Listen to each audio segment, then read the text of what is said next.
hope we're all sitting comfortably, because the first story we are going to read is The Roll-Call of the Reef by Sir Arthur Quiller-Couch. "Yes, sir," said my host, the quarryman, reaching down the relics from their hook in the wall over the chimney-piece. "They've hung there all my time, and most of my father's. The women won't touch 'em, they're afraid of the story. So here they'll dangle and gather dust and smoke till another tenant comes and tosses 'em out of doors for rubbish. Phew, 'tis coarse weather." He went to the door, opened it, and stood studying the gale that beat upon his cottage front, straight from the Manacle Reef. The rain drove past him into the kitchen, aslant like threads of gold silk in the shine of the wreckwood fire. Meanwhile, by the same firelight, I examined the relics on my knee.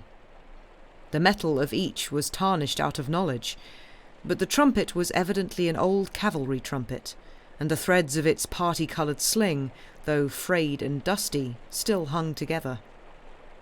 Around the side drum, beneath its cracked brown varnish, I could hardly trace a royal coat of arms, and a legend running, "Per mare per terram," the motto of the Marines. Its parchment, though coloured and scented with wood smoke, was limp and mildewed, and I began to tighten up the straps, under which the drumsticks had been loosely thrust, with the idle purpose of trying if some music might be got out of the old drum yet. But as I turned it on my knee, I found the drum attached to the trumpet sling by a curious barrel-shaped padlock, and paused to examine this.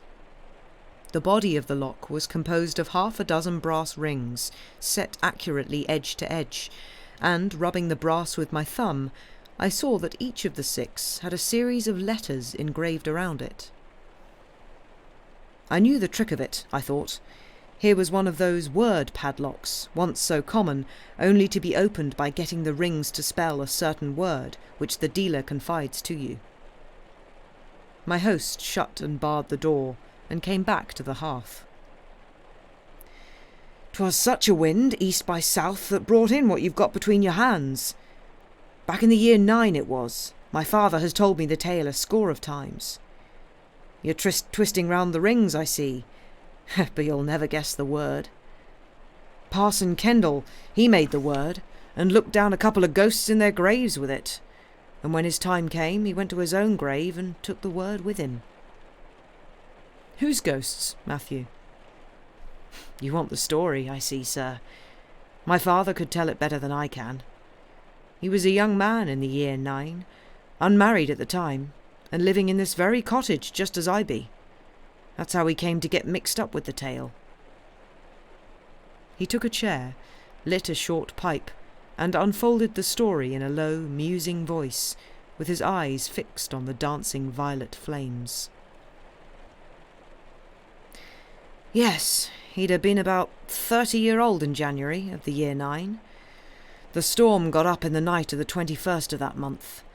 My father was dressed and out long before daylight. He never was one to bide in bed, let be that the gale by this time was pretty near lifting the thatch over his head. Besides which, he'd fenced a small tatey patch that winter down by Lowland Point, and he wanted to see if it stood the night's work. He took the path across Gunner's Meadow, where they buried most of the bodies afterwards. The wind was right in his teeth at the time, and once on the way, he's told me this often, a great strip of oarweed came flying through the darkness and fetched him a slap on the cheek like a cold hand. But he made shift pretty well till he got to Lowland, and then had to drop upon his hands and knees and crawl, digging his fingers every now and then into the shingle to hold on, for he declared to me that the stones, some of them as big as a man's head, kept rolling and driving past till it seemed the whole foreshore was moving westward under him. The fence was gone, of course, not a stick left to show where it stood, so that, when first he came to the place, he thought he must have missed his bearings. My father, sir, was a very religious man, and if he reckoned the end of the world was at hand, there in the great wind and night among the moving stones, you may believe he was certain of it when he heard a gun fired, and, with the same, saw a flame shoot up out of the darkness to windward, making a sudden fierce light in all the place about. All he could find to think or say was, "The second coming! The second coming! The bridegroom cometh, and the wicked he will toss like a ball into a large country."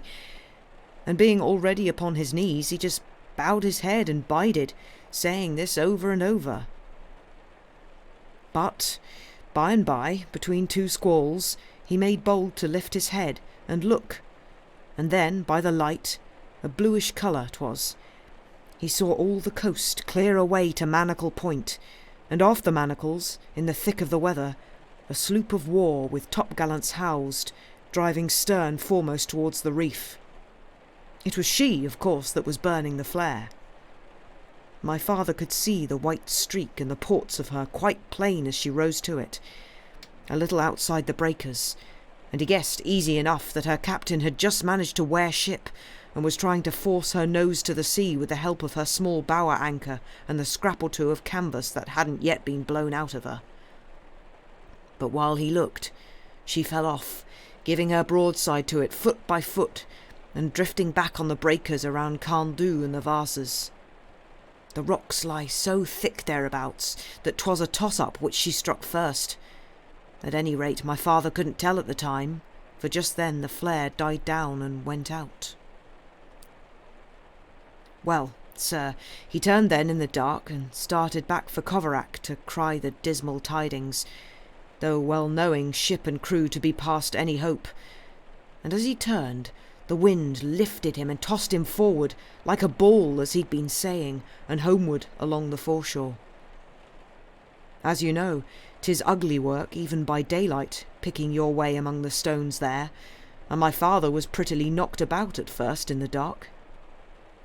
But by this 'twas nearer 7 than 6 o'clock, and the day spreading. By the time he reached North Corner, a man could see to read print. Howsoever, he looked neither out to sea nor towards Coverack, but headed straight for the first cottage, the same that stands above North Corner today.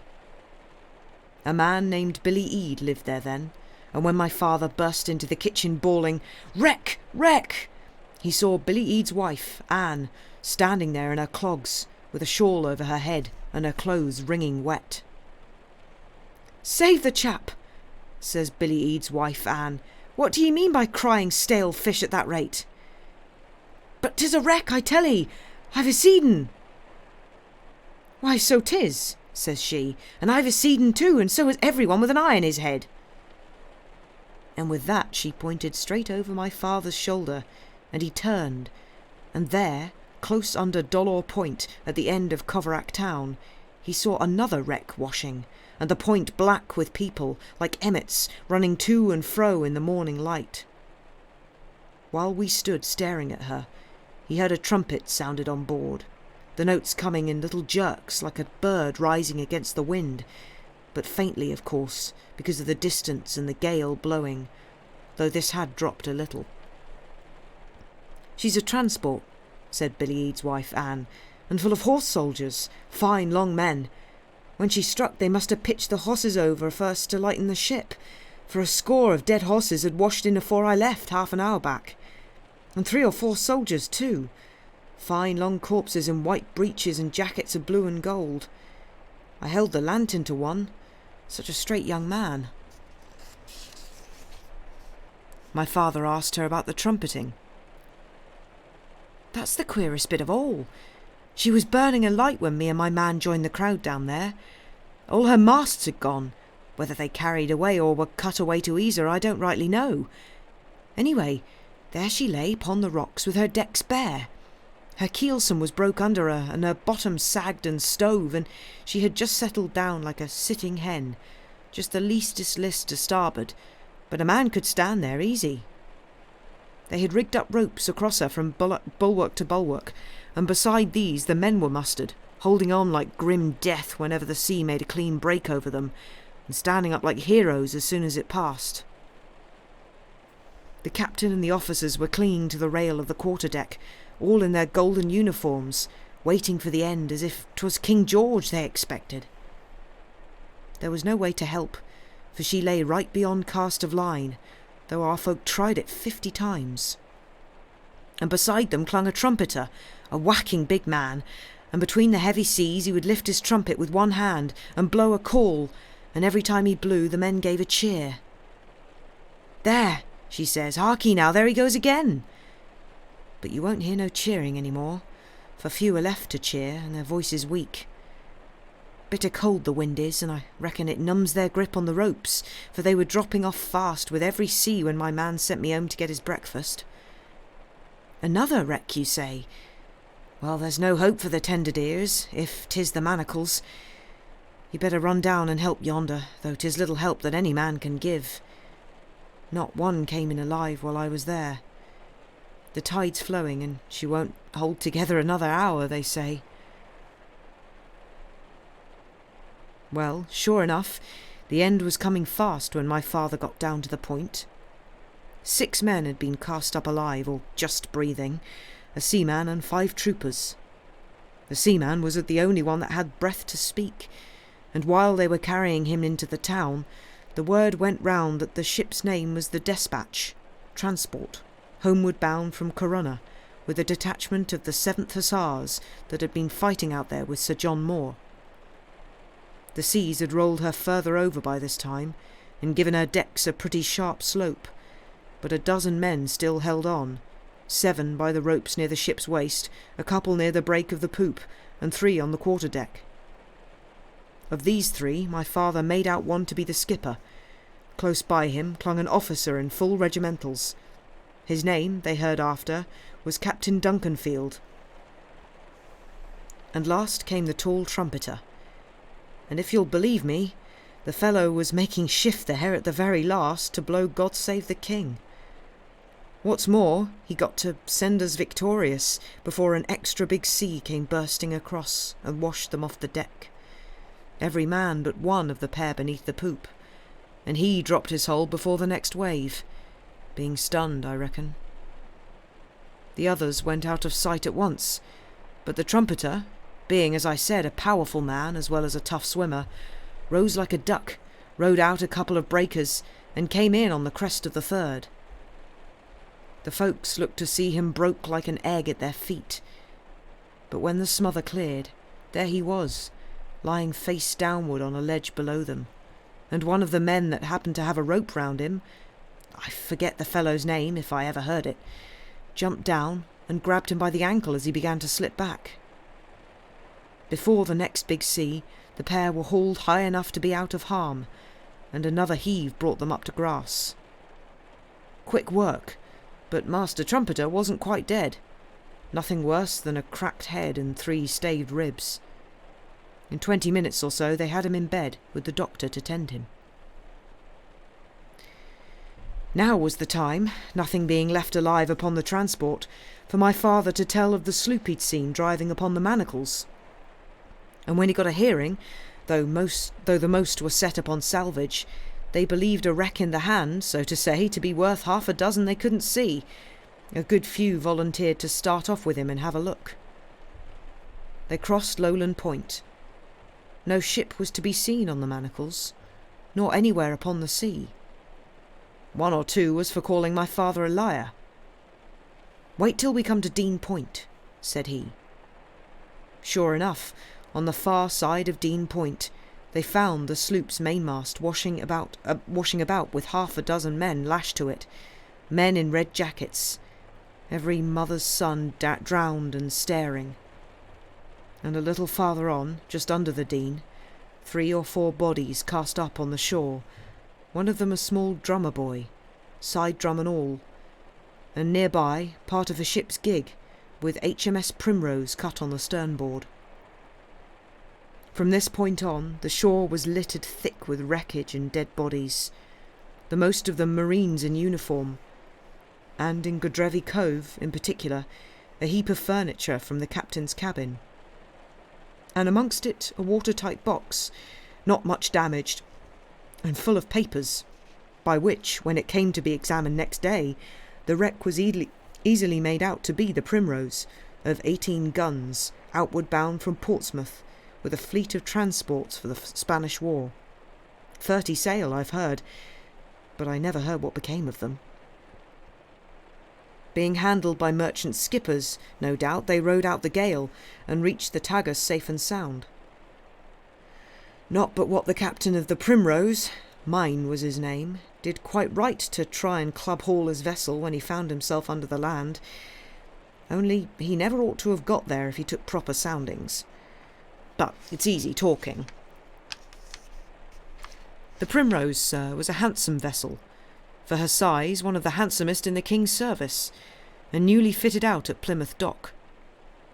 So the boys had brave pickings from her in the way of brass work, ship's instruments and the like, let alone some barrels of stores not much spoiled. They loaded themselves with as much as they could carry, and started for home, meaning to make a second journey before the preventive men got wind of their doings and came to spoil the fun. But as my father was passing back under the Dean, he happened to take a look over his shoulder at the bodies there. "Hello," says he, and dropped his gear. "I do believe there's a leg moving." And running for, he stooped over the small drummer boy that I told you about. The poor little chap was lying there, with his face a mass of bruises and his eyes closed, but he had shifted one leg an inch or two, and was still breathing. So my father pulled out a knife and cut him free from his drum, that was lashed onto him with a double turn of manila rope, and took him up and carried him along there, to this very room that we're sitting in. He lost a good deal by this, for when he went back to fetch his bundle, the preventive men had got hold of it, and were thick as thieves along the foreshore, so that 'twas only by paying one or two to look the other way that he picked up anything worth carrying off, which you'll allow to be hard, seeing that he was the first man to give news of the wreck. Well, the inquiry was held, of course, and my father gave evidence, and for the rest they had to trust to the sloop's papers, for not a soul was saved besides the drummer boy, and he was raving in a fever, brought on by the cold and the fright. And the seamen and the 5 troopers gave evidence about the loss of the dispatch. The tall trumpeter, too, whose ribs were healing, came forward and kissed the book. But somehow his head had been hurt in coming ashore, and he talked foolish-like, and 'twas easy seen he would never be a proper man again. The others were taken up to Plymouth, and so went their ways, but the trumpeter stayed on in Coverack, and King George, finding he was fit for nothing, sent him down a trifle of a pension after a while, enough to keep him in board and lodging with a bit of tobacco over. Now, the first time that this man, William Taillefer, he called himself, met with the drummer boy, was about a fortnight after the little chap had bettered enough to be allowed a short walk out of doors, which he took, if you please, in full regimentals. There never was a soldier so proud of his dress. His own suit had shrunk a brave bit with the salt water, but into ordinary frock and corduroys he declared he would not get, not if he had to go naked the rest of his life. So my father, being a good-natured man and handy with the needle, turned to and repaired damages with a piece or two of scarlet cloth cut from the jacket of one of the drowned marines. Well, the poor little chap chanced to be standing in this rig-out down by the gate of Gunner's Meadow, where they had buried 200 and over of his comrades. The morning was a fine one, early in March month, and along came the cracked trumpeter, likewise taking a stroll. "Hello," says he. "Good morning, and what might you be doing here?" "I was a-wishing," said the boy, "I had a pair of drumsticks. Our lads were buried yonder without so much as a drum tapped or a musket fired, and that's not Christian burial for British soldiers." "Pfft," says the trumpeter, and spat on the ground. "A parcel of marines." The boy eyed him a second or so, and answered up, "If I'd a tab of turf handy, I'd bung it at your mouth, you greasy cavalryman, and learn you to speak respectful of your betters. The marines are the handiest body of men in the service." The trumpeter looked down on him from the height of 6'2" and asked, "Did they die well?" "They died very well. There was a lot of running to and fro at first, and some of the men began to cry, and a few to strip off their clothes. But when the ship fell off for the last time, Captain Mine turned and said something to Major Griffiths, the commanding officer on board, and the Major called out to me to beat to quarters. It might have been for a wedding he sang it out so cheerful. We'd had word already that 'twas to be parade order, and the men fell in as trim and decent as if they were going to church. One or two even tried to shave at the last moment. The Major wore his medals. One of the seamen, seeing I had hard work to keep the drum steady, the sling being a bit loose for me and the wind what you remember, lashed it tight with a piece of rope, and that saved my life afterwards, a drum being as good a cork until 'tis stove. I kept beating away until every man was on deck, and then the Major formed them up and told them to die like British soldiers, and the chaplain read a prayer or two, the boys standing all the while like rocks, each man's courage keeping up the others. The chaplain was in the middle of a prayer when she struck. In 10 minutes she was gone. That was how they died, cavalrymen. And that was very well done, drummer of the Marines. What's your name? John Christian. Mine is William George Taillefer, trumpeter of the 7th Light Dragoons, the Queen's Own. I played God Save the King while our men were drowning. Captain Duncanfield told me to sound a call or two to put them in heart, but that matter of God Save the King was a notion of my own. I won't say anything to hurt the feelings of a Marine, even if he's not much over 5 foot tall, but the Queen's Own Hussars is a tearing fine regiment. As between horse and foot, 'tis a question of which gets the chance. All the way from Sahagun to Corunna 'twas we that took and gave the knocks, at Mayorga and Rueda and Beneventi. The reason, sir, I can speak the names so pat is that my father learnt them by heart afterwards from the trumpeter, who was always talking about Mayorga and Rueda and Beneventi. We made the rear guard under General Paget and drove the French every time, and all the infantry did was to sit about in wine shops till we whipped 'em out and steal and straggle and play the tomfool in general.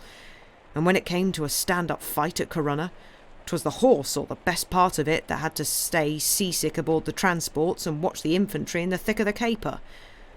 Very well they behaved too, especially the 4th Regiment, and the 42nd Highlanders and the Dirty Half-Hundred. Oh aye, they're decent regiments all three, but the Queen's Own Hussars is a tearing fine regiment. So you played on your drum when the ship was going down. Drummer John Christian, I'll have to get you a new pair of drumsticks for that. Well, sir, it appears that the very next day the trumpeter marched into Helston and got a carpenter there to turn him a pair of boxwood drumsticks for the boy.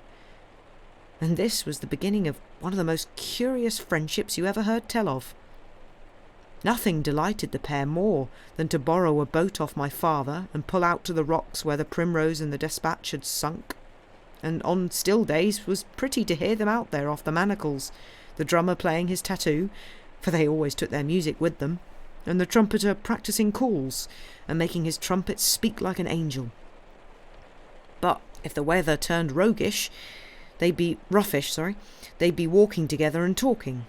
Leastwise, the youngster listened while the other discoursed about Sir John's campaign in Spain and Portugal, telling how each little skirmish befell, and of Sir John himself and General Baird and General Paget and Colonel Vivian, his own commanding officer, and what kind of men they were, and of the last bloody stand-up at Corunna, and so forth, as if neither could have enough.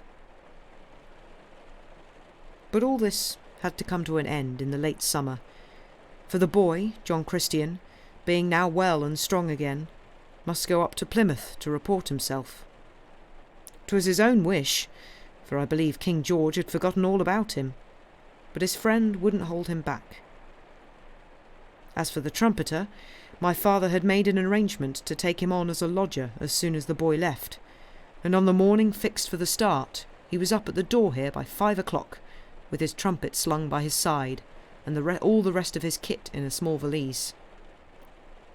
A Monday morning it was, and after breakfast he had fixed to walk with the boy some way on the road towards Helston, where the coach started. My father left them at breakfast together, and went out to meet the pig and do a few odd morning jobs of that sort.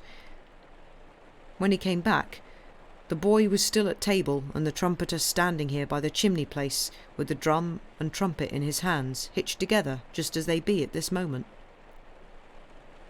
"Look at this," he says to my father, showing him the lock. "I picked it up off a starving brass worker in Lisbon, and it is not one of your common locks that one word of 6 letters will open at any time. There's genius in this lock, for you've only got to make the ring spell any 6-letter word you please, and snap down the lock upon that, and never a soul can open it, not the maker even, until somebody comes along that knows the word you snapped it on. Now, Johnny here's going, and he leaves his drum behind him, for, though he can make pretty music on it, the parchment sags in wet weather, by reason of the sea water getting at it, and if he carries it to Plymouth, they'll only condemn it and give him another. And as for me, I shan't have the heart to put lip to the trumpet any more when Johnny's gone. So we've chosen a word together, and locked them together upon that, and by your leave I'll hang 'em here together on the hook over your fireplace. Maybe Johnny'll come back, maybe not. Maybe if he comes I'll be dead and gone, and he'll take 'em apart and try their music for old sake's sake. But if he never comes, nobody can separate 'em, for nobody besides us knows the word. And if you marry and have sons, you can tell 'em that here are tied together the souls of Johnny Christian, drummer of the Marines, and William George Taillefer, once trumpeter of the Queen's Own Hussars. Amen." With that, he hung the 2 instruments upon the hook here, and the boy stood up and thanked my father and shook hands, and the pair went forth of the door towards Helston. Somewhere on the road they took leave of one another, but nobody saw the parting, nor heard what was said between them. About 3 in the afternoon the trumpeter came walking back over the hill, and by the time my father came home from the fishing, the cottage was tidied up and the tea ready, and the whole place shining like a new pin. From that time, for 5 years he lodged here with my father, looking after the house and tilling the garden, and all the while he was steadily failing, the hurt in his head spreading in a manner to his limbs. My father watched the feebleness growing on him, but said nothing. And from first to last neither spake a word about the drummer, John Christian, nor did any letter reach them, nor word of his doings. The rest of the tale you'm free to believe, sir, or not, as you please. It stands upon my father's words, and he was always declared he was ready to kiss the book upon it before judge and jury. He said, too, that he never had the wit to make up such a yarn, and he defied anyone to explain about the lock in particular by any other tale. But you shall judge for yourself. My father said that about 3 o'clock in the morning, April the 14th of the year 14, he and William Taillefer were sitting here, just as you and I, sir, are sitting now. My father had put on his clothes a few minutes before, and was mending his spiller by the light of the horn lantern, meaning to set off before daylight to haul the trammel. The trumpeter hadn't been to bed at all. Towards the last he mostly spent his nights, and his days too, dozing in the elbow chair where you sit at this minute. He was dozing then, my father said, with his chin dropped forward on his chest, when a knock sounded upon the door, and the door opened, and in walked an upright young man in scarlet regimentals. He had grown a brave bit, and his face was the colour of wood ashes, but it was the drummer, John Christian. Only his uniform was different from the one he used to wear, and the figures 38 shone in brass upon his collar. The drummer walked past my father as if he never saw him, and stood by the elbow chair and said, "Trumpeter, trumpeter, are you one with me?" And the trumpeter just lifted the lids of his eyes and answered, "How should I not be one with you, drummer Johnny, Johnny boy? The men are patient. Till you come I count. While you march I mark time until the discharge comes." "The discharge has come tonight," said the drummer, "and the word is Corunna no longer." And stepping to the chimney place, He unhooked the drum and trumpet and began to twist the brass rings of the lock, spelling the word aloud, so, C-O-R-U-N-A. When he had fixed the last letter, the padlock opened in his hand. "Did you know, trumpeter, that when I came to Plymouth they put me into a line regiment?" "The 38th is a good regiment," answered the old hussar, still in his dull voice. "I went back with them from Sagahoon to Corunna. At Corunna they stood in General Frazier's division, on the right. They behaved well. But I'd fain see the Marines again," said the drummer, handing him the trumpet. "And you shall call once more for the Queen's Own, Matthew." "The Queen's Own, sorry. Matthew," he says, suddenly turning on my father, and when he turned, my father saw for the first time that his scarlet jacket had a round hole by the breastbone, and that the blood was welling there. "Matthew, we shall want your boat." Then my father rose on his legs like a man in a dream, while they two slung on, the one his drum and t'other his trumpet. He took the lantern and went quaking before them down to the shore, and they breathed heavily behind him, and they stepped onto his boat, and my father pushed off. "Row you first for Dolor Point," says the drummer. So my father rowed them out past the white houses of Coverack to Dolor Point, and there, at a word, lay on his oars. And the trumpeter, William Taillefer, put his trumpet to his mouth and sounded the reveille. The music of it was like rivers running. "They will follow," said the drummer. "Matthew, pull you now for the manacles." So my father pulled for the manacles, and came to an easy close outside Carn Du. And the drummer took his sticks and beat a tattoo, there by the edge of the reef, and the music of it was like a rolling chariot. "That will do," says he, breaking off. "They will follow. Pull now for the shore under Gunner's Meadow." Then my father pulled for the shore, and ran his boat in under Gunner's Meadow. And they stepped out, all three, and walked up to the meadow. By the gate the drummer halted and began his tattoo again, looking out towards the darkness over the sea. And while the drum beat, and my father held his breath, there came up out of the sea and the darkness a troop of men, horse and foot, and formed up among the graves, and others rose out of the graves and formed up, drowned Marines with bleached faces, and pale hussars riding their horses, all lean and shadowy.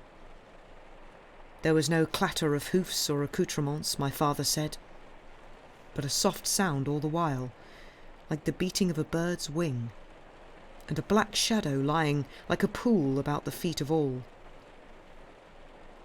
The drummer stood upon a little knoll just inside the gate, and beside him the tall trumpeter, with hand on hip, watching them gather. And behind them both my father, clinging to the gate. When no more came, the drummer stopped playing, and said, "Call the roll." Then the trumpeter stepped towards the end man of the rank and called, "Troop Sergeant Major Thomas Irons," and the man in a thin voice answered, "Here." "Troop Sergeant Major Thomas Irons, how is it with you?" The man answered, "How should it be with me? When I was young, I betrayed a girl, and when I was grown, I betrayed a friend, and for these things I must pay. But I died as a man ought. God save the King." The trumpeter called to the next man, "Trooper Henry Buckingham," and the next man answered, "Here." "Trooper Henry Buckingham, how is it with you?" "How should it be with me? I was a drunkard, and I stole, and in Lugo, in a wine shop, I knifed a man. But I died as a man should. God save the King." So the trumpeter went down the line, and when he had finished, the drummer took it up, hailing the dead Marines in their order. Each man answered to his name, and each man ended with God Save the King. When all were hailed, the drummer stepped back to his mound and called, "It is well. You are content, and we are content to join you. Wait yet a little while." With this, he turned and ordered my father to pick up the lantern and led the way back. As my father picked it up, he heard the ranks of dead men cheer and call, "God Save the King," all together, and saw them waver and fade back into the dark, like a breath fading off a pane. But when they came back here to the kitchen, and my father set the lantern down, it seemed they'd both forgotten about him. For the drummer turned in the lantern light, and my father could see the blood still welling out of the hole in his breast, and took the trumpet sling from around the other's neck, and locked drum and trumpet together again, choosing the letters on the lock very carefully. While he did this, he said, "The word is no more Corunna, but Bayonne. As you left out an N in Corunna, so I must leave out an N in Bayonne." And before snapping the padlock, he spelt out the word slowly, B-A-Y-O-N-E. After that, he used no more speech, but turned and hung the two instruments back on the hook, and then took the trumpeter by the arm, and the pair walked out into the darkness, glancing neither to right nor left. My father was on the point of following, when he heard a sort of sigh behind him. And there, sitting in the elbow chair, was the very trumpeter he had just seen walk out by the door. If my father's heart jumped before, you may believe it jumped quicker now. But, after a bit, he went up to the man asleep in the chair, and put a hand upon him. It was the trumpeter in flesh and blood that he touched, but though the flesh was warm, the trumpeter was dead. Well, sir, they buried him 3 days after, and at first my father was minded to say nothing about his dream, as he thought it, but the day after the funeral he met Parson Kendall coming from Helston Market, and the parson called out, "Have ye heard the news the coach brought down this morning?" "What news?" says my father. "Why, that peace is agreed upon." "None too soon," says my father. "Not soon enough for our poor lads at Bayonne," the parson answered. "Bayonne?" cries my father with a jump. "Why, yes." And the parson told him all about a great sally the French had made on the night of April 13th. "Do you happen to know if the 38th Regiment was engaged?" my father asked. "Come now," said Parson Kendall, "I didn't know you was so well up in the campaign, but as it happens I do know that the 38th was engaged, for 'twas they that held a cottage and stopped the French advance." Still my father held his tongue, and when, a week later, he walked into Helston and bought a Mercury off the Sherborne rider, and got the landlord of the Angel to spell out the list of killed and wounded, sure enough, there among the killed was drummer John Christian of the 38th Foot. After this there was nothing for a religious man but to make a clean breast. So my father went up to Parson Kendall and told the whole story. The parson listened, and put a question or two, and then asked, "Have you tried to open the lock since that night?" "I hadn't dared to touch it," says my father. "Then come along and try." When the parson came to the cottage here, he took the things off the hook and tried the lock. "Did he say Bayonne? The word has 7 letters." "Not if you spell it with 1 N as he did," says my father. The parson spelt it out, B-A-Y-O-N-E. "Whew," says he, for the lock had fallen open in his hand. He stood considering it a moment, And then he says, I tell you what, I shouldn't blab this all round the parish if I was you. You won't get no credit for truth-telling, and miracles wasted on a set of fools. But if you like, I'll shut down the lock again upon a holy word that no one but me shall know, and neither drummer nor trumpeter, dead or alive, shall frighten the secret out of me. I wish to gracious you would, parson, said my father. The parson chose the holy word there and then, and shut the lock back upon it, and hung the drum and trumpet back in their place. He is gone long since, taking the word with him, and till the lock is broken by force, nobody will ever separate those twain. The end. I quite like that one. It, yeah. Usually I'm not the biggest fan of sort of military stories or ghost stories, but I feel like a lot of the sort of military-based ghost stories tend to focus on the bad points of war. Not that there are any good points of war, but, you know, the fact that men died in vain. And that often, and not to be biased here, but often the ones who do really like heroic deeds and basically try to keep morale up till the very, very end are the military musicians. And trumpeters and drummers are like, yeah, I do have a lot of respect for those in these kind of situations. Obviously nowadays it's not such a big thing, but in the days of yore, when when like pipers and drummers and trumpeters would be on the field of battle, and they would be calling they would be doing the calls, and they would be basically telling people where to go, what to do by the calls they would use. They often would be in even more peril than, well, not necessarily even more peril than the soldiers, but they would be in serious danger because they were doing something that was completely, like, they couldn't defend themselves because they were engaged in, their hands were somewhat engaged in playing instruments. Yeah. So yes, I did immediately, I did, when I first skimmed that story, see the word trumpeter and went, ooh. So yes. Also, if it was the national anthem, there's no way...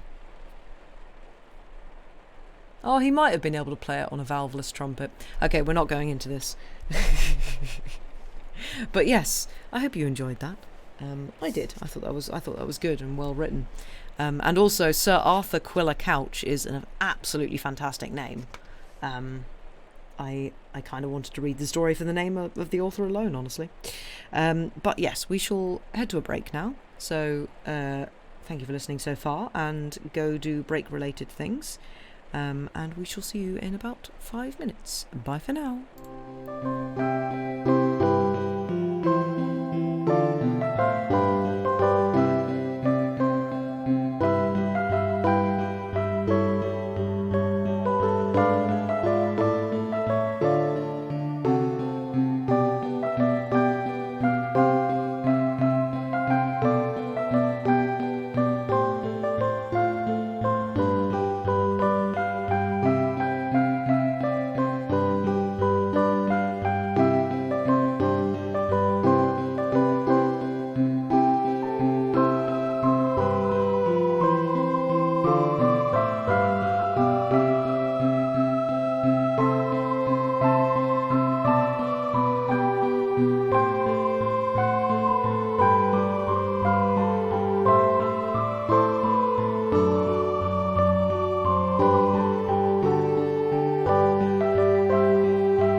welcome back, everybody. I hope we've all had a good break.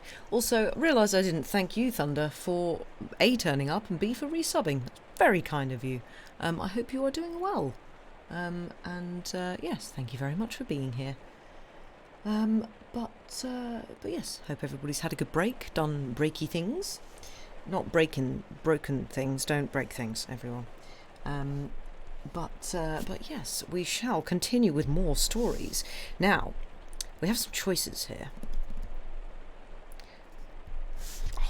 Sorry, I always forget how nice these books smell. I think I'll do one, and then we'll see how we do after that. And then I've got a choice of two after that. Sorry, just sipping my tea.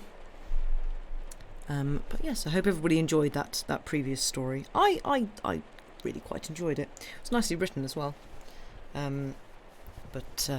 Yes, my voice is feeling a tiny bit sore because I did the thing of starting with a voice that's not entirely mine, because it does the thing that a lot of these short stories do, of it being sort of someone telling a story, and then you're like, oh, okay, so this is a character who is speaking, this isn't my sort of normal narration voice, and then you're like, oh no, I've ended up doing a voice that I can't keep up. So, whoops. But yes. Right. Shall I do this one? Ooh, decisions. Accidentally committing to a voice. Yeah, it happens. It's a dangerous thing to do.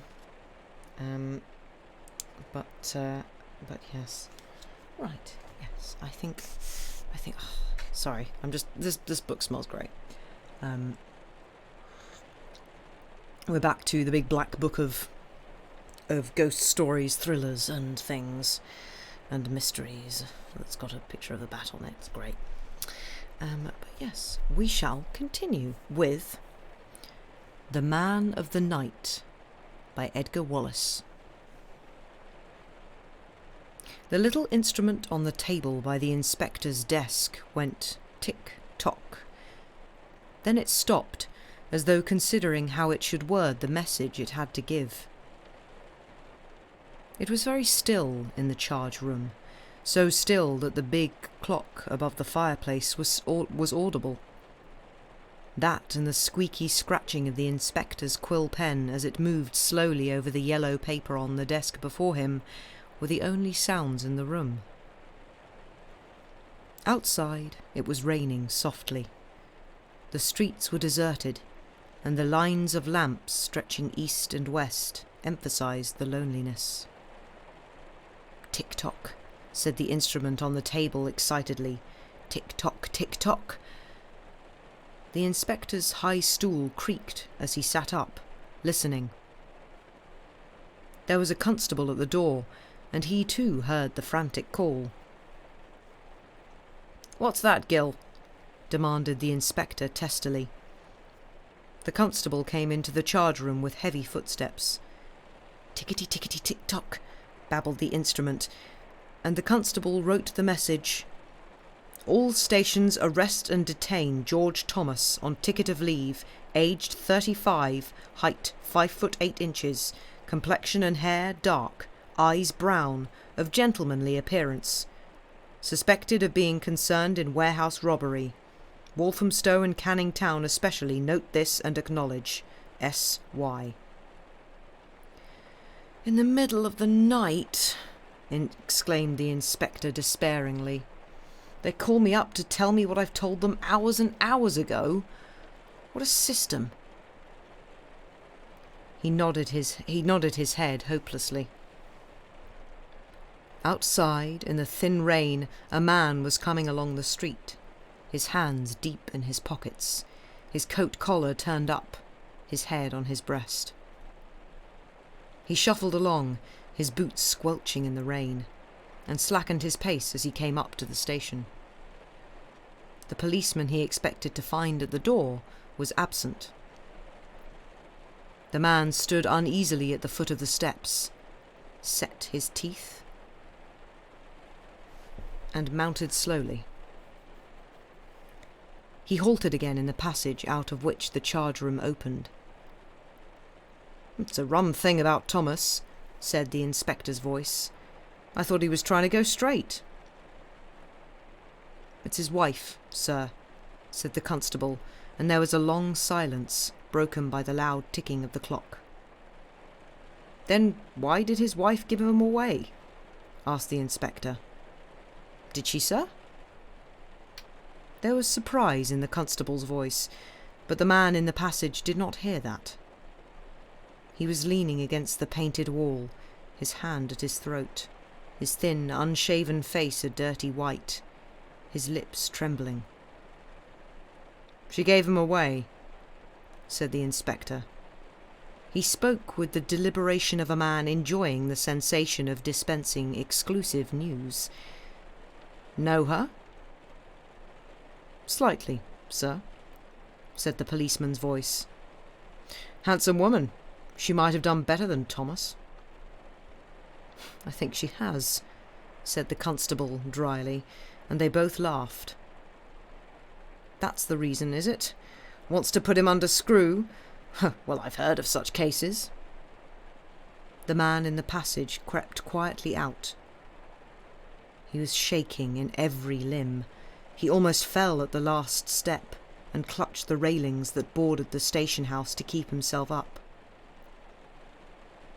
The rain was pouring down, but he did not notice it. He was shocked, paralysed by his knowledge. He had broken into a warehouse because she had laughed to scorn his attempt at reformation. He had tried to go straight, and she had made him go crooked.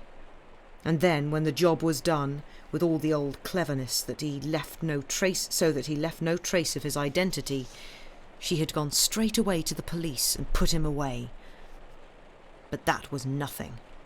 Women had done such things before out of jealousy, in a fit of insane anger at some slight, real or fancied, but she had done it deliberately, wickedly, because she loved some man better than she loved him. He was cool now, seeing things very clearly, and quickened his walk until he was stepping out briskly and lightly, holding his head up as he had in the days when he was a junior in a broker's office and she had been a novel-reading Miss of Balham. The rain streamed down his face. The cuffs of his thin jacket clung to his wrists. His trousers were soaked from thigh to ankle. He knew a little shop off the commercial road where they sold cheese and butter and wood.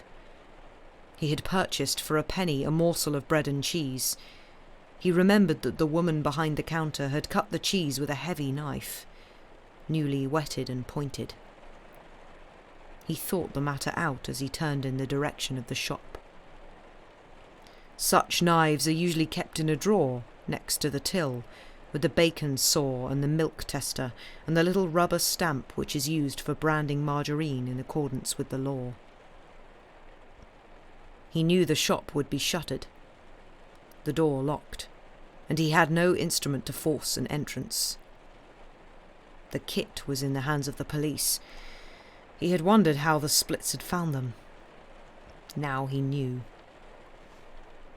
He gulped down a sob.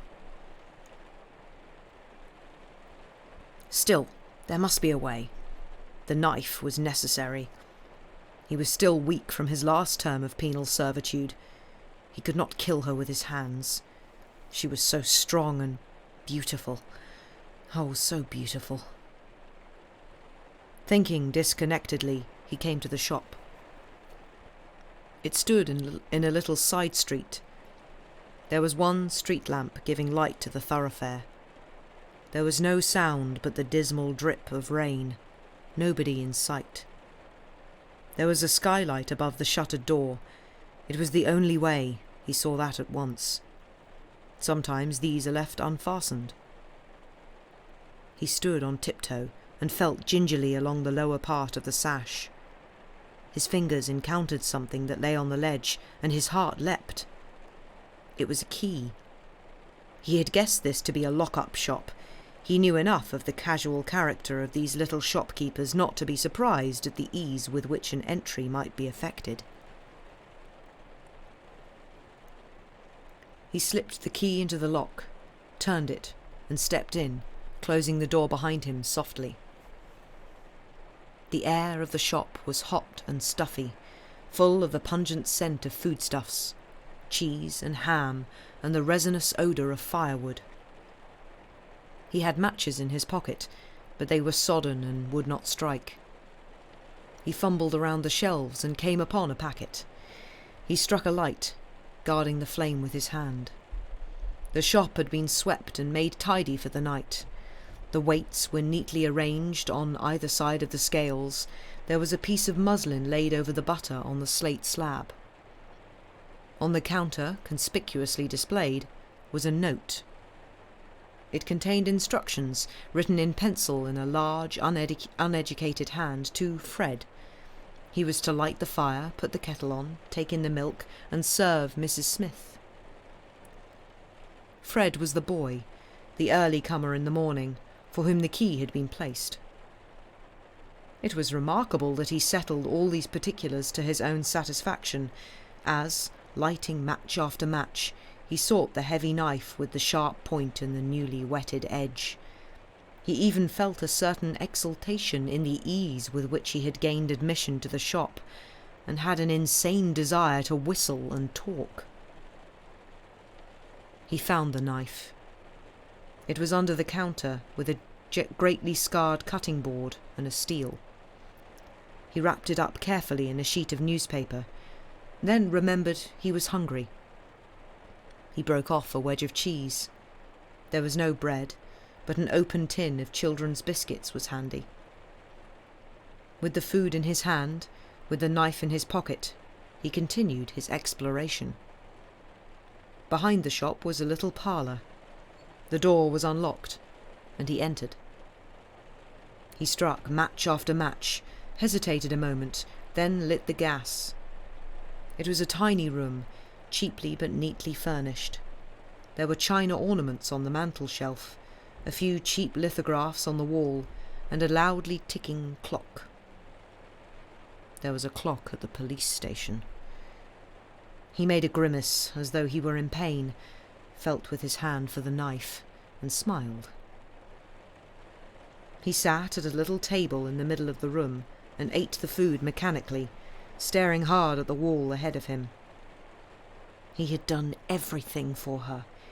His first crime, the few sovereigns extracted from the cash box. She had inspired that. Her little follies, her little extravagances, her vanities, these had been at the bottom of every step he had taken. Staring blankly at the wall with wide-opened eyes, he traced his descent. There was a text on the wall. He had been staring at it all this time. An ill-printed text, black and gold, green and vivid crimson, sadly out of register, and bearing in the bottom left-hand corner the conspicuous confession that it was printed in Saxony. His thoughts were elaborate thoughts, but inclined to dive sideways into inconsequent bypaths. Insensibly he had fixed his eyes on the text, in a subconscious attempt to concentrate his thoughts. One half of his brain pursued the deadly course of retrospection. The other half grappled half-heartedly with the words on the wall.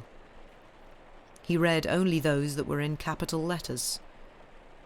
Behold, Lamb, God, taketh away sin's world. 3 years penal servitude for burglary, 2 terms of 6 months for breaking and entering.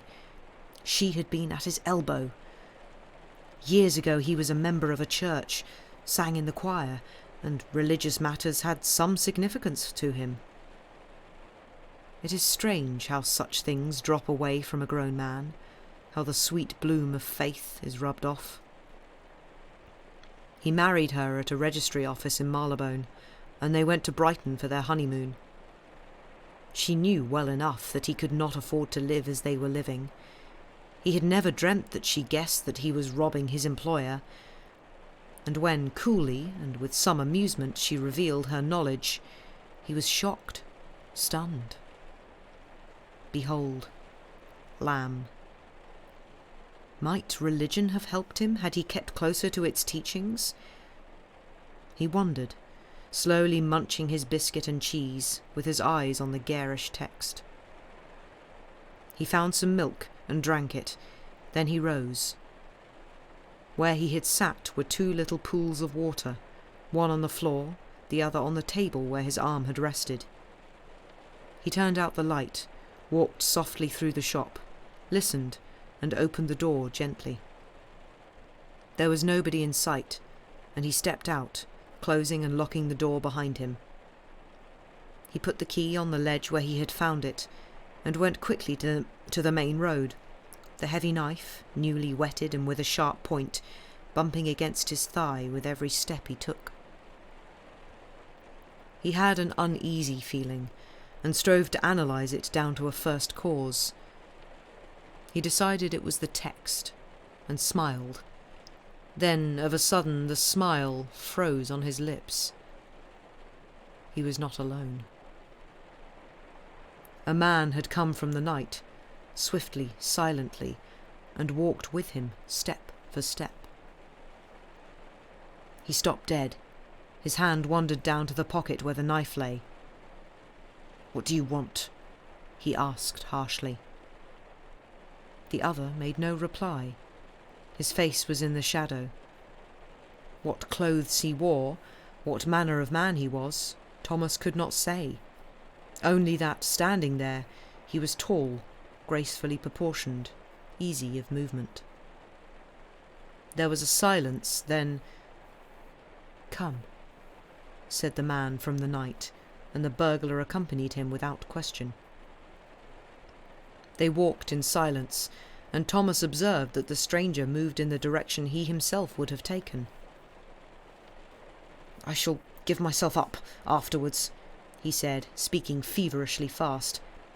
"I will end all this, end it." It did not strike him as curious that he should plunge into most secret depths, revealing the innermost thoughts of his heart. He accepted without wonder the conviction that the stranger knew all. "She led me down, from step to step.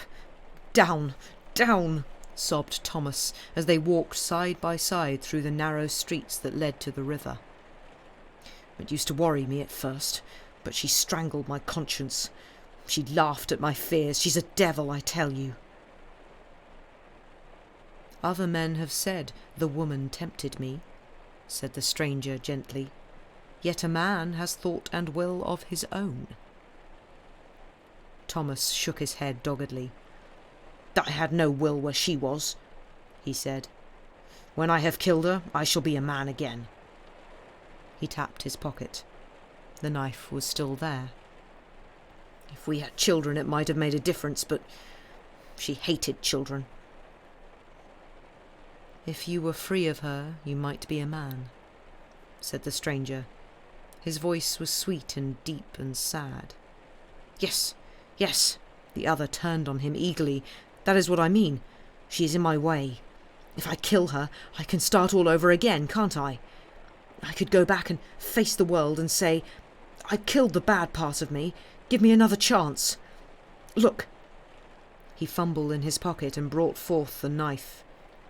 The rain came pitter-patter on the paper wrapping, and his hand trembled in his excited eagerness to display the strong blade with the silvery edge and the needle-like point. I could not kill her with my hands," he said, breathing quickly, "so I got this knife. I feel I've got to do it, though I hate killing things. I once killed a rabbit when I was a kiddie, and it haunted me for days." "If you were free of her, you might be a man," said the stranger again. Yes, the thief nodded. "That is what I say. I could go back to the old people." His voice broke. "They don't know how far I've gone under."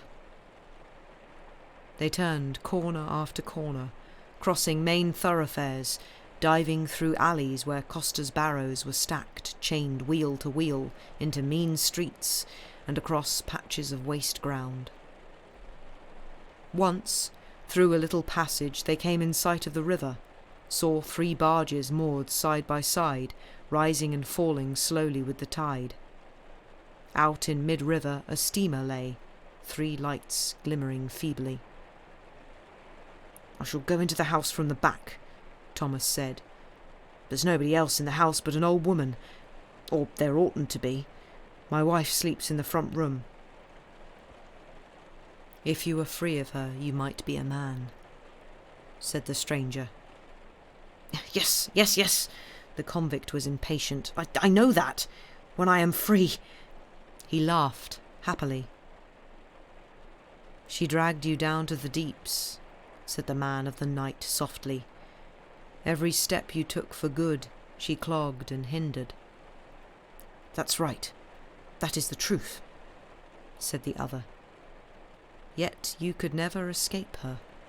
You were loyal and faithful and kind."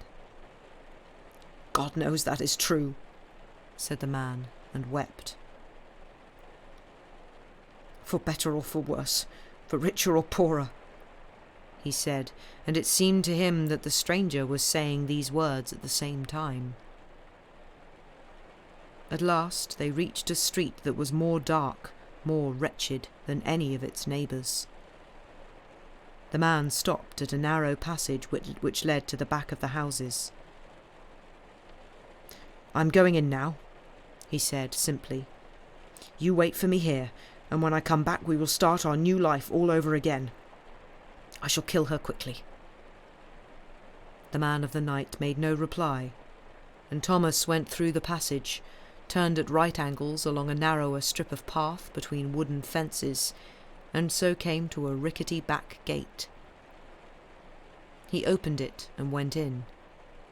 He was in a dirty little yard, littered with the jettison of a poor household.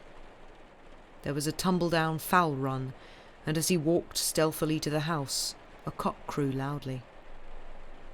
The back room was empty, as he knew.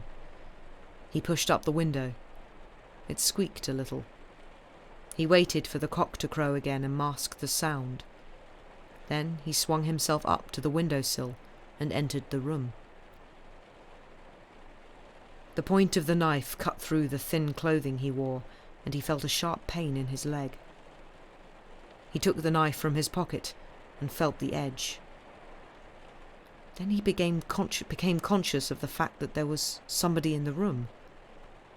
He gripped the knife tightly and peered through the darkness. "Who's there?" he whispered. "It is I," said a voice he knew, the voice of the man of the night. How did you get in?" He was amazed and bewildered. "I came with you," said the voice. "Let us free ourselves of this woman. She dragged you down. She is the weed that chokes your soul." Yes, Thomas whispered, and reaching out, found the stranger's hand. Hand in hand they came to the woman's room. A cheap nightlight was burning on the mantel-shelf. She lay with one bare arm thrown out of bed. Her breast rose and fell regularly. He had seen something else that had risen and fallen monotonously. What was it? Yes, barges on the river. She was handsome in a coarse way, and as she slept, she smiled. Some movement of the man disturbed her, for she stirred and murmured a name. It was not the name of him who stood above her, a knife in his shaking hand. "Do you love her?" The stranger's voice was very soft. The husband shook his head. "Once I thought so. Now—" He shook his head again. "Do you hate her?" The thief was looking at the sleeping woman earnestly. "I do not hate her," he said simply. "I served her because it was my duty." "Come," said the stranger, and they left the room together. Thomas unfastened the street door, and they passed again into the dreary night. "I do not love her. I do not hate her," he said again, half to himself. I went to her because it was my duty. I worked and stole, and she betrayed me, so I thought I would kill her." The knife was still in his hand. In silence they traversed the way they came, until they reached a little passage that led to the river. They turned into this. At the end of the passage was a flight of stone steps, and they heard the clug-clug of water as it washed them. Thomas raised his hand and sent the knife spinning into the river, and a voice hailed him from the foot of the steps. "That you, Cole?" His heart almost stopped beating. The voice was hard and metallic. He blinked as though awakened from a sleep. "Is that you, Cole? Who is it?" Thomas saw a boat at the bottom of the steps. There were 4 men in it, and one was holding fast with a boat hook to an iron ring let into the stone. "Me," said the thief. "So it ain't Cole," said another voice disgustedly. "Cole won't turn up. He's drunk." There was a whispering in the boat. Then an authoritative voice demanded, "Want a job, my lad?" Thomas went down 2 steps and bent forward. "Yes, I want a job," he said. A querulous voice said something about missing the tide. "Can you cook?" "Yes, I can cook." He had been employed in this capacity in prison. "Jump in. Sign you on tomorrow. We are going to Valparaiso. Steam. How does that suit you?" Thomas was silent. I don't want to come back here," he said. "We'll get a better man for the return voyage. Jump in." He got into the boat awkwardly, and the officer at the stern gave an order. The boat pushed off, and then the thief remembered the man of the night. He could see him plainer than ever he had seen him before. He was a figure standing on the dark edge of the water, his hands outstretched in farewell. Thomas saw the face, beautiful and benevolent. He saw the faint light that seemed to surround him. "Behold," muttered the man in the boat. "It's strange how that text... Goodbye, sir." "Who are you talking to, mate?" asked the sailor who was rowing. The man who was with me," said Thomas. "There was no man with you," said the sailor scornfully. "You were by yourself." The end. Well, I'm not sure how to interpret that. If it's meant to be a kind of religious thing of it may have been Jesus, then why was he letting a criminal get away? A guy who was literally 10 minutes before going to murder his wife. But yes, I don't know. But thank you very much for the raid. Oh, Gordon Bennett, I need to scroll up a long way. Where are we at? Sean Maul, thank you very much indeed for the raid. Welcome in, raiders. Those of you who are still around, thank you very much for being here. I hope you are all doing well. I hope whatever it was you were doing, have you said? No, I don't think so. But yes, I hope what you were doing was good. You decided not to raid a Dutch stream with a bunch of giddy Brits. Yeah, probably a good idea. But thank you very, very much for the raid. And yes, Soft Elite, thank you very much for the follow. Yeah, we are Chilliteracy. For anyone who is still around, we read books. If you hadn't guessed that, we read classic fiction every Wednesday and Saturday, and I am on short stories at the moment, of the at the moment ghostly variety. That story was called, I think it was The Man in the Night, by someone, because the bookmark is gone now and I can't remember where it was. So yes, I will look back at the VOD and realise that I forget things. But yes, thank you very much for the raid. I hope those of you who have stuck around have enjoyed it so far. But yes, I hope we all enjoyed that one. I thought that was quite fun.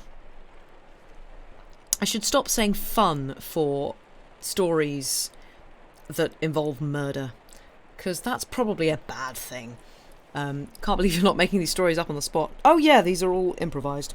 Completely off the cuff. Yeah. Oh, we should do that. That'd be funny. Also, hello, Salad. I hope you are well. Welcome in. I hope you're having a good Wednesday. But yes, I enjoyed that one. Try not to accidentally press something on my keyboard as I move my book around. Oh, excuse me.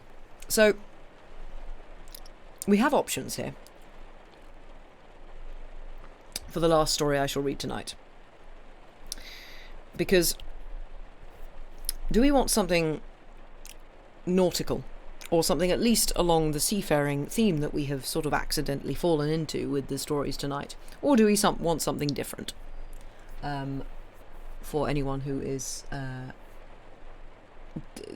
cares, do let me know. Because the sort of nautical based one, the author, I cannot find anything about. So I don't know when she died. So I don't actually know whether she's out of copyright or not. But I would imagine that it's probably okay. But yes, do we want boats or sort of possibly spookies? Vote now, chat. I will sit here and I will sip my tea.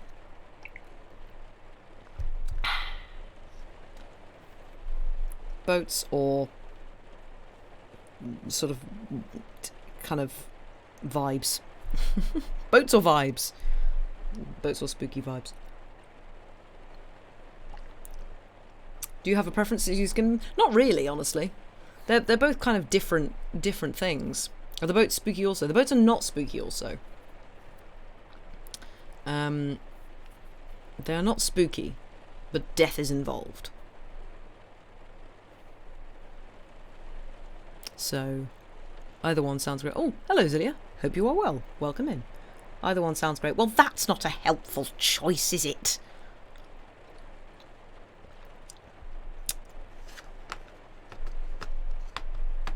Right.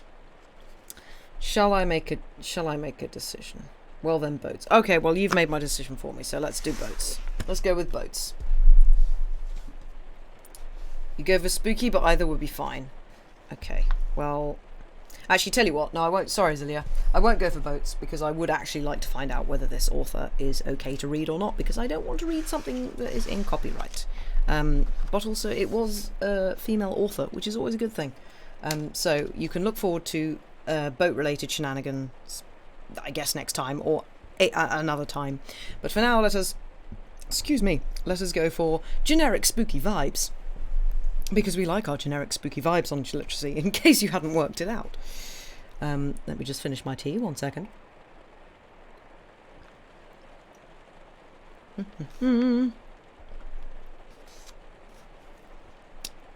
Good, that's important. Copyrights are a big deal. They are, yeah.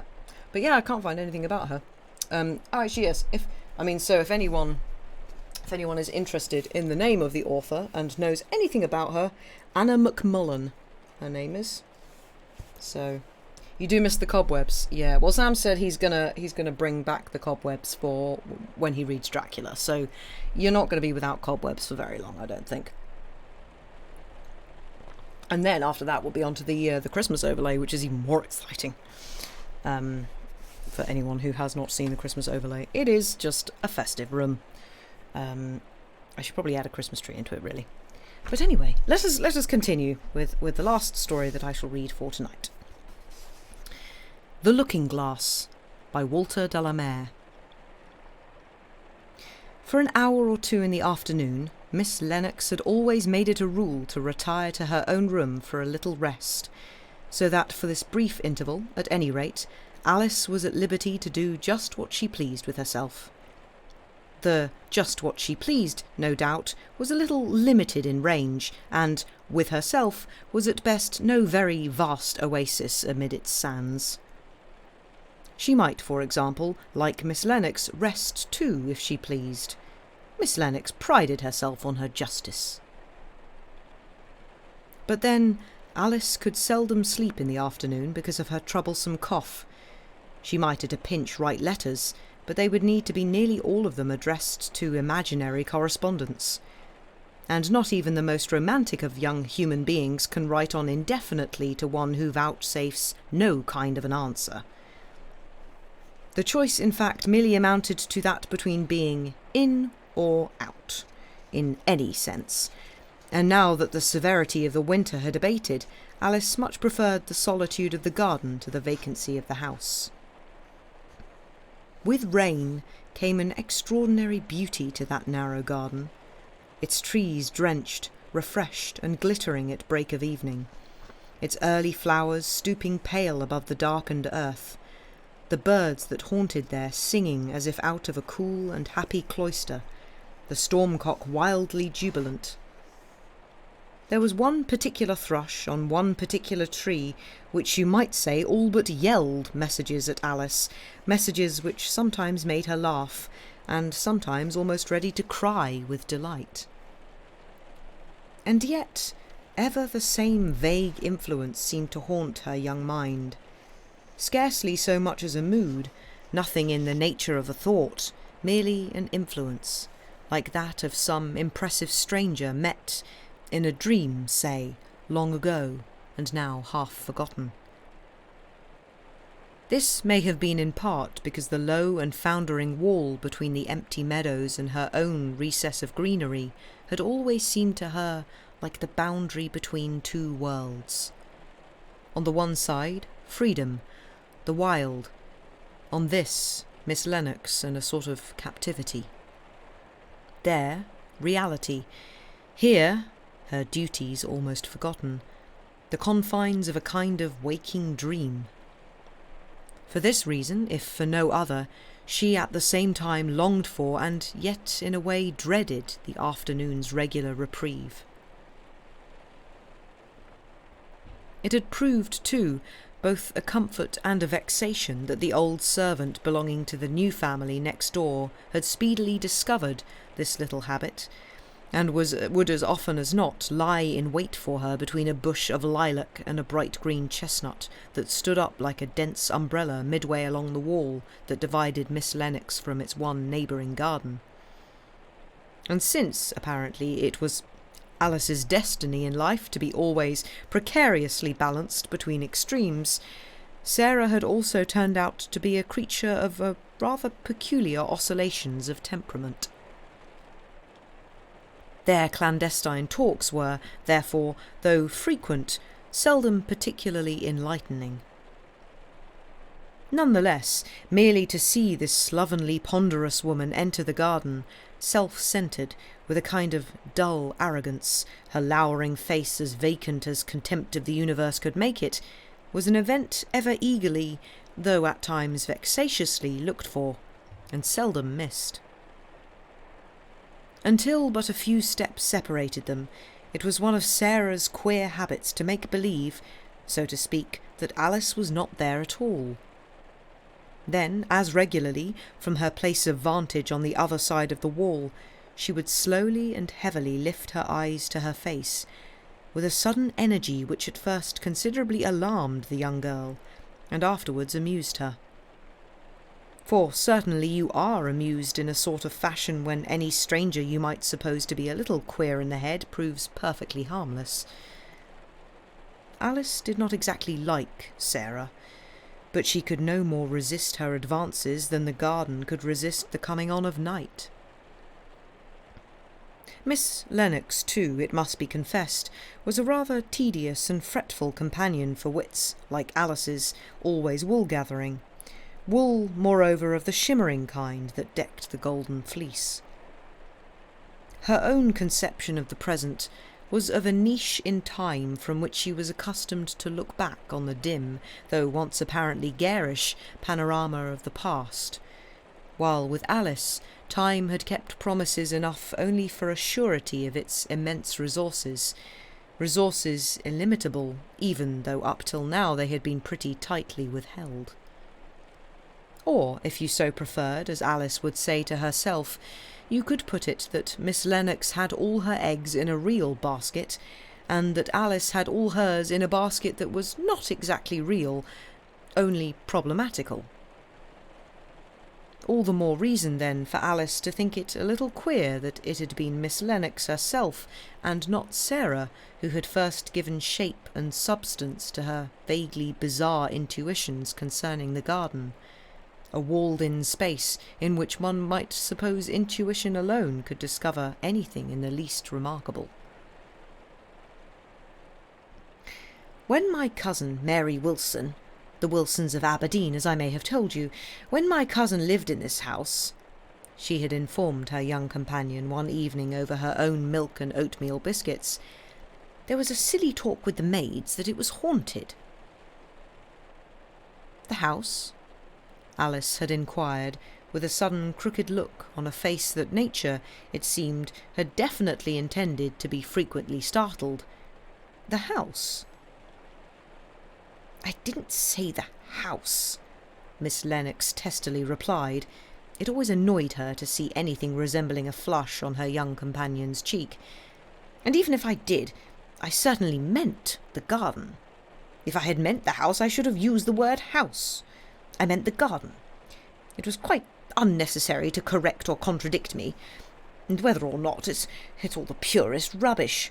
Just a tale, though not the only one of the kind in the world, I fancy. Do you remember any of the other tales? Alice had inquired, after a rather prolonged pause.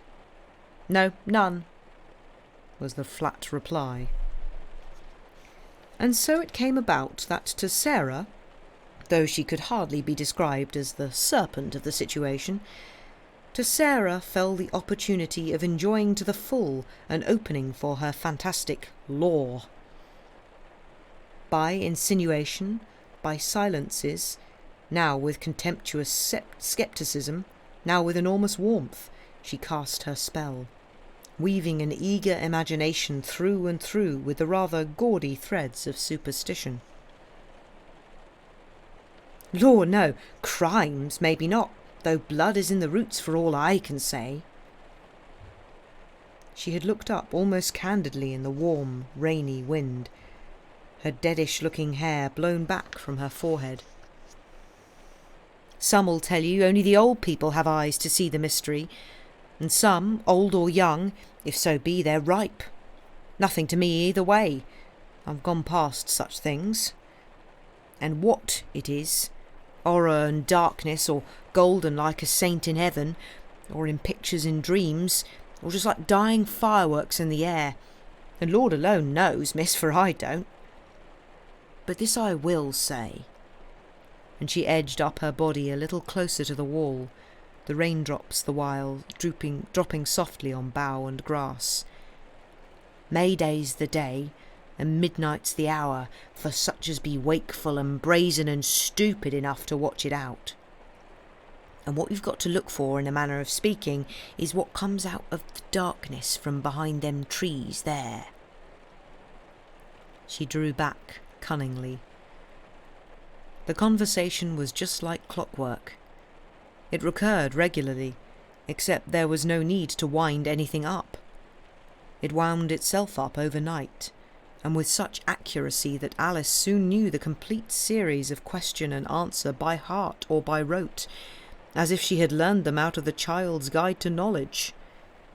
Still, there were interesting points in it even now. And what you've got to look for. The "you" was so absurdly impersonal when muttered in that thick, coarse voice, and Alice invariably smiled at this little juncture, and Sarah as invariably looked at her and swallowed. But have you looked for what you say you know? Alice would then inquire, still with face a little averted towards the black long-boughed group of broad-leaved chestnuts, positive candelabra in their own season of wax-like speckled blossom. Me? Me? I was old before my time, they used to say. Why, besides my poor sister up in Yorkshire there's not a mouth utters my name." Her large flushed face smiled in triumphant irony. "Besides my bedrid mistress there, and my old what they call feeble-minded sister, Jane Mary, in Yorkshire, I'm as good as in my grave. I may be dull and hot in the head at times, but I stand alone, eat alone, sit alone, sleep alone, think alone. There's never been such a lonely person before. Now, what should such a lonely person as me, miss, I ask you, or what should you, either for that matter, be meddling with your Maydays in your haunted gardens for?" She broke off and stared with angry confusion around her, and lifting up her open hands a little, she added hotly, "Them birds! My God, I drats 'em for their squealing." "But why?" said Alice, frowning slightly. "The Lord only knows, miss. I hate the sight of 'em. If I had what they call a blunderbuss in me hand, I'd blow 'em to ribbons." And Alice never could quite understand why it was that the normal pronunciation of the word would have suggested a less complete dismemberment of the victims. It was on a bleak day in March that Alice first heard really explicitly the conditions of the quest. "Your hows and whys. What I say is I'm sick of it all. Not so much of you, miss, which is all greens to me, but of the rest of it all. Anyway, fast you must, like the Catholics, and you with a frightful hacking cough and all.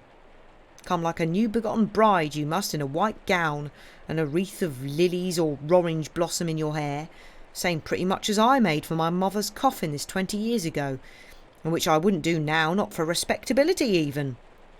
And me and my mother, let me tell you, were as close as hens in a roost. But I'm off my subject. There you sits, even if the snow itself comes sailing in on your face, and alone you must be, neither book nor candle, and the house behind you shut up, black abed and asleep. But there, you so wan and sickly a young lady. What ghost would come to you, I'd like to know? You want some fine dark lover for a ghost, that's your ghost, ooh, eh? There's not a want in the world but's dust and ashes. That's my bit of schooling." She gazed on impenetrably at Alice's slender fingers, and without raising her eyes, she leaned her large hands on the wall. "Myself, miss, myself's my ghost, as they say. Why, bless me, it's all through the place now like smoke." What was all through the place now like smoke, Alice perceived to be the peculiar clarity of the air discernible in the garden at times. The clearness, as it were, of glass, of a looking-glass, which conceals all behind and beyond it, returning only the looker's wonder, or simply her vanity, or even her gaiety. Why, for the matter of that, thought Alice, smiling, there are people who look into looking-glasses, actually see themselves there, and yet never turn a hair. There wasn't any glass, of course. Its sort of mirage sprang only out of the desire of her eyes, out of a restless hunger of the mind, just to possess her soul in patience till the first favourable May evening came along, and then once and for all to set everything at rest. It was a thought which fascinated her so completely that it influenced her habits, her words, her actions. She even began to long for the afternoon solely to be alone with it, and in the midst of the reverie it charmed into her mind. She would glance up as startled as a dryad to see the Cook General's dark face fixing its still cold gaze on her from over the moss-greened wall. As for Miss Lennox, she became testier and more rational than ever as she narrowly watched the day approaching when her need for a new companion would become extreme.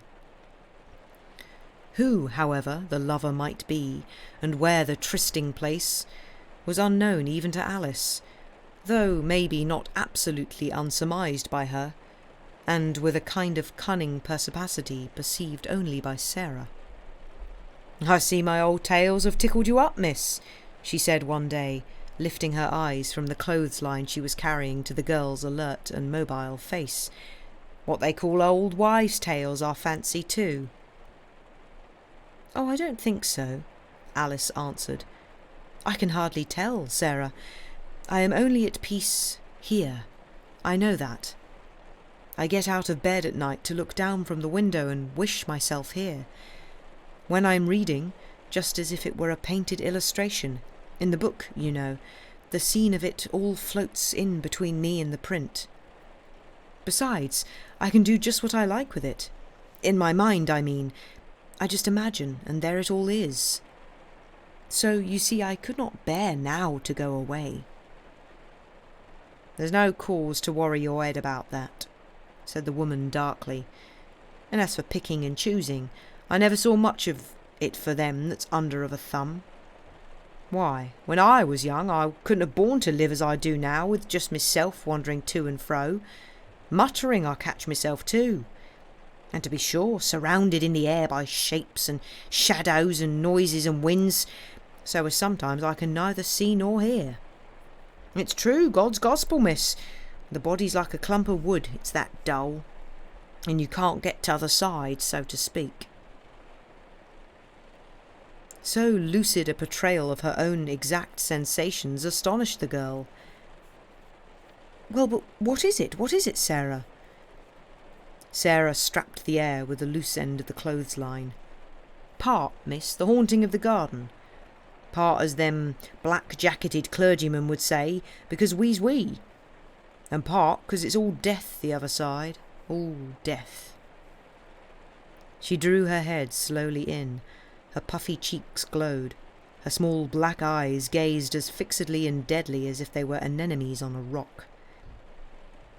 The very fullness of her figure seemed to exaggerate her vehemence.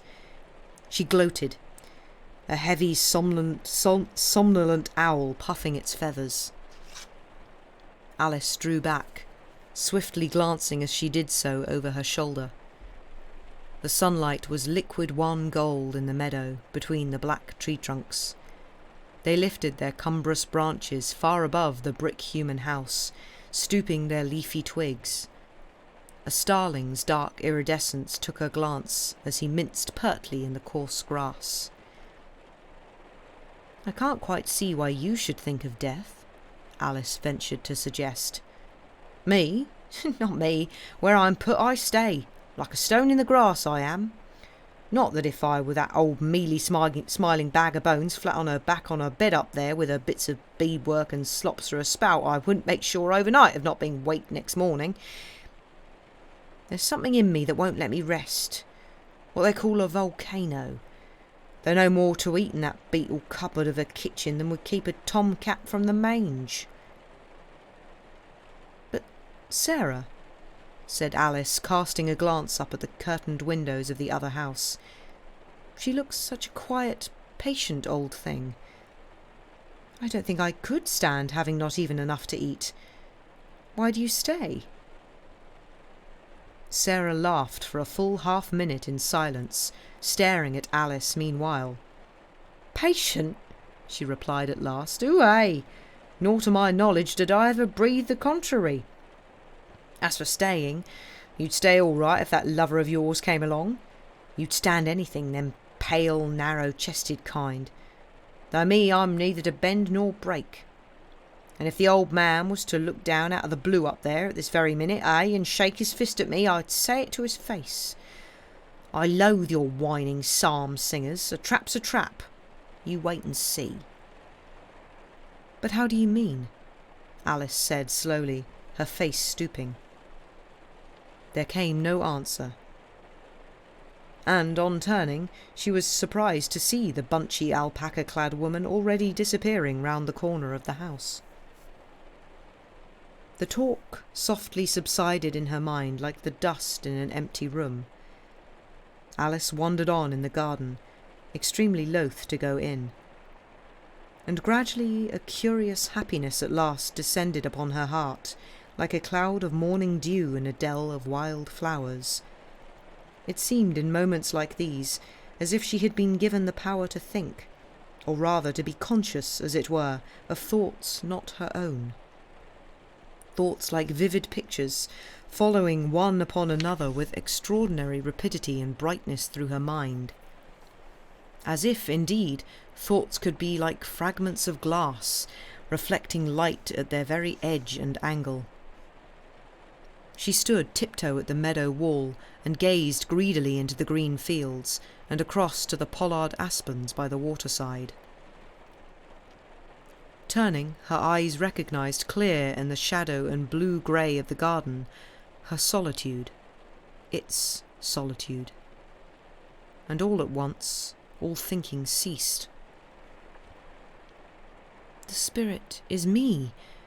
I haunt this place," she said aloud, with sudden assurance, and almost in Sarah's own words. "And I don't mind, not the least bit. It can be only my thankful self that is here, and that can never be lost." She returned to the house, and seemed as she moved to see, almost as if she were looking down out of the sky on herself, her own dwarf figure walking beneath the trees. Yet there was at the same time a curious individuality in the common things, living and inanimate, that were peeping at her out of their secrecy.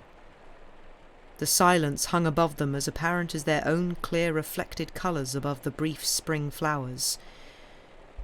But when she stood tidying herself for the usual hour of reading to Miss Lennox, she was conscious of an almost unendurable weariness.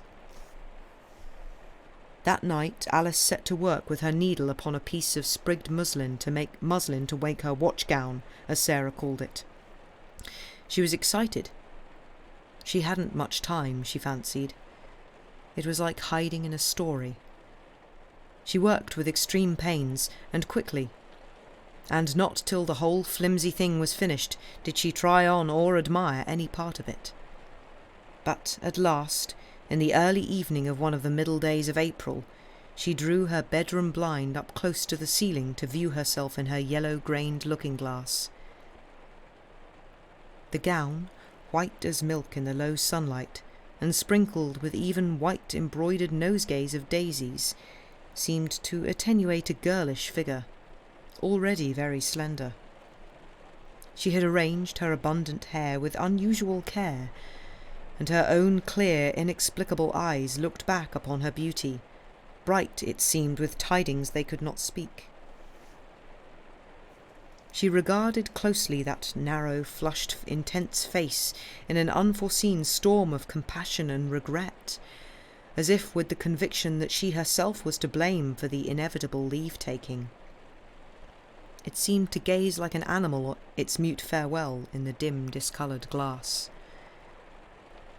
And when she had folded and laid away the gown in her wardrobe, and put on her everyday clothes again, she felt an extreme aversion for the garden. So, instead of venturing out that afternoon, she slipped off its faded blue ribbon from an old bundle of letters which she had hoarded all these years from a school friend long since lost sight of, and spent the evening reading them over, till headache and an empty despondency sent her to bed. Lagging time brought at length the 30th of April. Life was as usual. Miss Lennox had even begun to knit her 8th pair of woolen mittens for the annual church bazaar. To Alice the day passed rather quickly, a cloudy, humid day with a furtive, continual and enigmatical stir in the air. Her lips were parched. It seemed at any moment her skull might crack with the pain as she sat reading her chapter of Macaulay to Miss Lennox's sparking and clicking needles. Her mind was a veritable rookery of forebodings, flying and returning. She scarcely ate at all, and kept to the house, never even approaching a window. She wrote a long and rather unintelligible letter, which she destroyed when she had read it over. Then, suddenly, every vestige of pain left her. And when at last she went to bed, so breathless that she thought her heart at any moment would jump out of her body, and so saturated with expectancy she thought she would die, Her candle was left burning calmly, unnodding, in its socket upon the chest of drawers. The blind of her window was up, towards the houseless by-road. Her pen stood in the inkpot. She slept on into the morning of May Day, in a sheet of eastern sunshine, till Miss Lennox, with a peevishness that almost amounted to resolution, decided to wake her. But then Alice, though unbeknown in any really conscious sense to herself, perhaps, had long since decided not to be awakened. Not until the evening of that day did the sun in his diurnal course for a while illumine the garden, and then, very briefly, to gild, to lull, and to be gone. The stars wheeled on in this thick-sown waste of space, and even when Miss Lennox's small share of the earth's wild living creatures had stirred and sunk again to rest in the ebb of night, there came no watcher, not even the ghost of a watcher, to the garden in a watch-gown.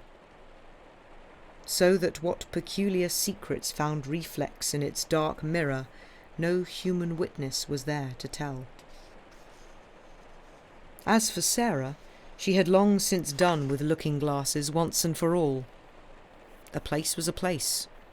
There was still the washing to be done on Mondays. Fools and weaklings would continue to come and go. But give her her way, she'd have blown them and their looking-glasses all to ribbons, with the birds. The end.